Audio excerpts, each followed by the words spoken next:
शरीर में कोई कपड़ा नहीं था, पैर दोनों राइट एंगल में मिला गया, एक पाँव बेड के इस तरफ, एक पाँव बेड के इस तरफ मिला गया। अरे भाई, शादी की उम्र हो गई थी ना, इसलिए ऐसा होना ही था। February 17th, police in northern India found the body of a little girl who'd been dumped in the woods. She'd been raped, strangled with the ends of her own scarf and her skull bashed in. अरे समझो ना, छोटे कपड़े पहन के घूम रही थी, इसलिए ऐसा होना ही था। Now in a separate case, a 28-year-old man, Dharmendra Kumar, has been arrested on Wednesday for alleged rape and murder of a 33-year-old nurse in Uttarakhand. अरे खुद बताओ, रात को अकेले घूम रही थी, इसलिए ऐसा होना ही था। दिन दहाड़े सड़क किनारे फुटपाथ पर नशे में धुत एक शख्स एक महिला का रेप करता दिख रहा है। अगल बगल से लोग गुजर रहे हैं, लेकिन कोई कुछ नहीं कहता।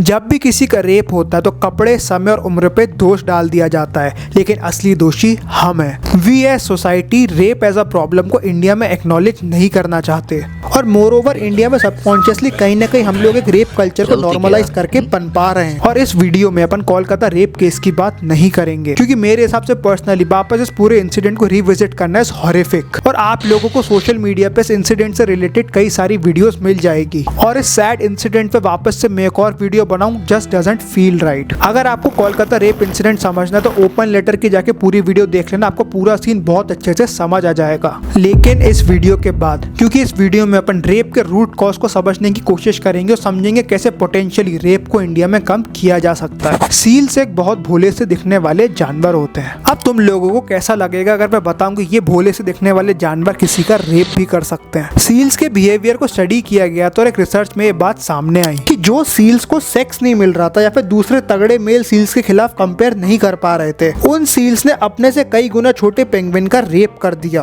और जिन सील्स को पेंगुइन्स भी नहीं मिले, उन्होंने बेबी सील्स का रेप कर दिया और अपनी नीड्स को सेटिस्फाई होने के बाद इन दोनों को मार दिया। अब जानवर इंसान की तरह या फिर इंसान जानवर की तरह मुझे नहीं पता, पर ये जो पैटर्न है बहुत ज्यादा सिमिलर है। मैनी प्रेडेटर्स जो बच्चों और औरतों का रेप करते हैं वो कहीं ना कहीं सेक्स डिप्राइव्ड होते हैं, जिस कारण से अपनी मन की भूख को पूरा करने के लिए बच्चों और औरतों को नहीं छोड़ते और उनका रेप कर देते हैं। But rape is not a psychological disorder, rape is a legit crime. कई सारी साइंटिफिक स्टडी ये प्रूव करती है कि रेप करने का इंसान का मोटिव किसी भी मेंटल डिसऑर्डर का बाय प्रोडक्ट नहीं है, यानी कि रेप कहीं ना कहीं इंसान अपनी कॉन्शियस इच्छा से करता है। इसको और समझने के लिए रेपिस्ट को कुछ कैटेगरीज में डिफाइन किया गया है। पहला, अपॉर्चुनिस्टिक रेपिस्ट। ये वो प्रेडेटर्स होते हैं जिन्हें जब कोई वुमन या ह्यूमन वल्नरेबल कंडीशन में मिलती है तो उनको फायदा उठाने की कोशिश करते हैं, जैसे drunkard woman not being able to contact the authorities. तो जो प्रेडेटर्स इन जैसे लोगों के साथ गलत हरकत करते हैं उन्हें अपॉर्चुनिस्टिक रेपिस्ट बोलते हैं, क्योंकि ये लोग अपॉर्चुनिटी सीख करते किसी का रेप करने की। और असल में जो ऐसे टाइप के रेपिस्ट होते हैं काफी ज्यादा रियल लाइफ में कमजोर होते हैं। ये लोग ज्यादातर बैड कॉन्सिक्वेंसेस से डरते हैं और किसी का फायदा जब भी उठाते जब उन्हें मौका मिल जाए। अगले है पावर या फिर एंगर रेपिस्ट। जो लोग अपनी डोमिनेंस दूसरे के ऊपर फालतू में एग्जर्ट करते हैं, या फिर जो लोग अपनी पूरी जिंदगी दूसरों के ऊपर अपनी डोमिनेंस एग्जिस्ट कर ही नहीं पाते। ऐसे लोग जो कमजोर ह्यूमन होते हैं, जो मोस्टली केसेस में वुमन या बच्चे होते हैं, उनका रेप कर देते हैं। इस कैटेगरी के रेपिस्ट अपने विक्टिम के साथ वायलेंस और गाली गलौज करना भी पसंद करते हैं, जैसे कि सिर्फ अपने विक्टिम के ऊपर डोमिनेशन को प्रूव कर सके।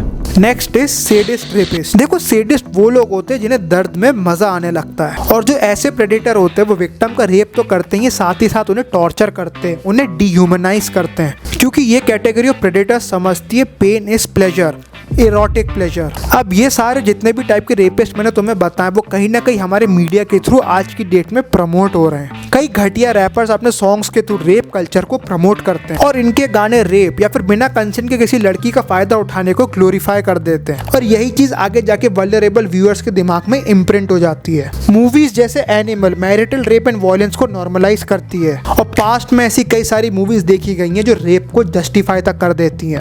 कई सालों से धीरे धीरे कंटेंट हमारे अराउंड रेप कल्चर को नॉर्मलाइज कर रहा है, क्योंकि this form of entertainment, the so called erotic entertainment, is needed in public, और इसकी सैडली आज की डेट में कलयुग में काफी ज्यादा डिमांड है। इवन अडल्ट वेबसाइट्स पे बॉन्डेज और वायलेंस जैसी कॉन कैटेगरीज हैं, जहां पर अडल्ट एक्टर्स ना चाहकर भी पेन में प्लेजर को एंजॉय करते हैं। और जब हमारा यूथ ऐसे कंटेंट को कंज्यूम करता है तो तो रेप कल्चर, मारपीट, जोर जबरदस्ती करना इन लोगों को नॉर्मल लगने लगती है। मेरे को इससे एक इंसिडेंट याद आया। आज से कुछ साल पहले प्रियंका रेड्डी जी का बहुत बुरी तरीके से रेप हुआ था और इसका एमएमएस पूरे इंटरनेट पे वायरल हो गया था। अब ये खुद में बहुत सैड बात है, पर इससे भी ज्यादा सैड ये है कि उनके रेप के बाद अडल्ट वेबसाइट्स पे इंडिया और पाकिस्तान की ट्रैफिक ने मोस्टली सर्च किया था प्रियंका रेड्डी जी के रेप के एमएमएस को। अब हमारे अराउंड सोसाइटी में बहुत गलत चीज की जा रही है। अब ये वेस्ट में हो ही रहा था, अब इंडिया में भी दिखाई देने लग गया है सेक्स को ग्लोरीफाई करना। स्पेसिफिकली मेल सर्कल्स में जो लड़का सबसे पहले अपने ग्रुप में सेक्स करता है उसे स्टड की तरह देखा जाता है, और अपने फ्रेंड सर्कल में जो फिजिकल नहीं हो पाता उसे लोग घोचू समझते हैं। और ये एक सोसाइटल स्टिग्मा मेल को कहीं ना कहीं फोर्स कर देता है एक वुमन के साथ फोर्सफुली इन्वॉल्व होने के लिए। And still it's a crime, क्योंकि ये उसने खुद चूज किया है। अब इंस्टा और फेसबुक पर कई सारे लोग बहुत इजीली लड़कियों को रेप थ्रेट्स दे देते हैं। अरे भाई लड़कियां तो छोड़ो, इवन विराट कोहली और अनुष्का भाभी की बेटी जब पैदा हुई थी और विराट भाई ने खराब परफॉर्मेंस किया था इंडिया के लिए, तो उनकी बेटी को रेप थ्रेट्स आने लग गए थे। अब जब ऐसे लोग धड़ल्ले से लड़कियों को ऑब्जेक्टिफाई करते हैं, कुछ भी वाया टेक्स्ट लिख देते, तो इनकी हिम्मत बढ़ने लगती है। क्योंकि आज की डेट में साइबर थ्रेट्स को लेकर हमारा पुलिस सिस्टम इतना एक्टिव नहीं है, और इस कारण से इन कीबोर्ड वॉरियर्स की हिम्मत बढ़ जाती है और देखते देखते ये लोग रेप भी कमिट कर देते हैं, क्योंकि इनको इनिशियली किसी ने इनकी हरकतों के लिए पीनलाइज नहीं किया। और वेस्टर्न कंट्री में वाया टेक्स्ट अगर आपने किसी को रेप या डेथ थ्रेट दिया तो उसको वो लोग लिटरल सेंस में कंसिडर करते हैं और उसी तरीके से पनिशमेंट आदमी को दी जाती है। जबरदस्ती कैसे हो जाएगा? मैं आपके सामने खड़ा हूँ, आप मेरे को कोई जबरदस्ती पकड़ कर थोड़ी ले जाएंगे। और जबरदस्ती नहीं हो सकता, ये उसका राजी प्यार भी चलता है। तालियां बेटा दोनों एक तरफ से बजती है, एक तरफ से नहीं बजी। किसी लड़की का नहीं मतलब नहीं ही होता है, बट नॉट इन मूवीज। कई बार किसी मूवी या सीरीज में लड़की नो बोलती है, पर ऐसा दिखाया जाता है कि she is playing hard to get, और कई सारे गलेबल व्यूअर्स इससे उल्टा इंस्पायर हो जाते हैं। But in reality a no is a no. A girl is not playing hard to get, but she is literally avoiding you. पर जो लोग ऐसे सिनेमा को देख के इंस्पायर हो जाते हैं, नो का मतलब नहीं समझते, वो लोग और ज्यादा लड़कियों को फोर्स करते हैं और लड़की के बार बार ना करने के बाद भी जोर जबरदस्ती पर उतर जाते हैं। अब इस पूरे वीडियो में मैंने काफी ज्यादा मेजॉरिटी ऑफ द चंक्स में मीडिया को क्रिटिसाइज किया है, because the content you consume drives you. आप लोग जो चीजें अपने अराउंड जैसे देखोगे वैसे ही एक्ट करोगे, और इस कारण से कहीं ना कहीं ये जो मीडिया भी है हमारे अराउंड रेप कल्चर को नॉर्मलाइज कर रही है। अब मीडिया के अलावा कोर्ट्स में रेड टैपिज्म भी एक बहुत बड़ी प्रॉब्लम है। लीगैलिटी में किसी लड़की का रेप हुआ है कि नहीं, मैरिटल रेप हुआ है कि नहीं, इनको प्रूफ करने के लिए काफी सारे लूप होल्स है हमारे इंडियन जुडिशरी सिस्टम में, और ये जो लीगल इंट्रिकेसीज है रेप के केस को बहुत लंबा खींच देती हैं, और काफी सारा समय तो इसी में लग जाता है ये प्रूफ करने के लिए कि लड़की का रेप असल में हुआ है कि नहीं। और कोई भी विक्टिम जस्टिस के चक्कर में बार बार अपने ऊपर हुए हॉरिफिक इंसिडेंट को रिविजिट नहीं करना चाहता, जिस चक्कर में काफी सारे विक्टिम टाइम लगेगा इसलिए आगे ही नहीं आते।